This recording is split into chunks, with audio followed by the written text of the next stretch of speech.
पावसामुळे अनेक मार्गावर पुराचं पाणी आलं। त्यामुळे इचलकरंजी आगाराच्या शिरदवाड, नृसिंहवाडी, दानवाड, खिद्रापूर यासह अनेक मार्गावरील एसटीच्या फेऱ्या रद्द कराव्या लागल्या।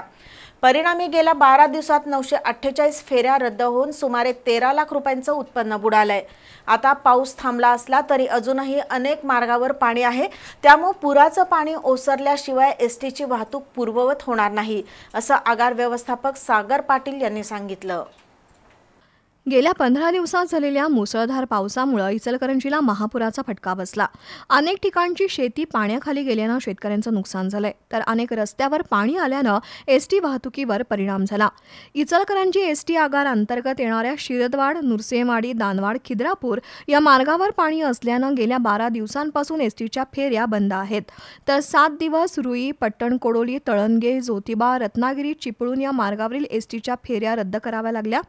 गेल्या 12 दिवसात एसटीच्या एकूण 948 फेऱ्या रद्द झाल्यानं 43,000 किलोमीटरचा प्रवास होऊ शकला नाही। त्यातून इचलकरंजी एसटी आगाराचं 13 लाख रुपयांचं उत्पन्न बुडालंय।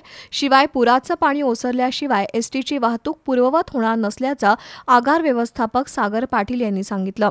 दुसरीकडे महापूर काळात उपलब्ध बसेस आणि अधिकारी कर्मचाऱ्यांचं योग्य नियोजन करून प्रवाशांची गैरसोय होणार नाही याची दक्षता घेतल्याचं पाटील यांनी सांगितलं। तसंच श्रावण महिन्यात देवदर्शनासाठी होणारी गर्दी लक्षात घेऊन श्रावण मास एसटी संगे तीर्थाटन हा उपक्रम सुरू केलाय, त्याचा प्रवाशांनी लाभ घेण्याचं आवाहन त्यांनी केलंय।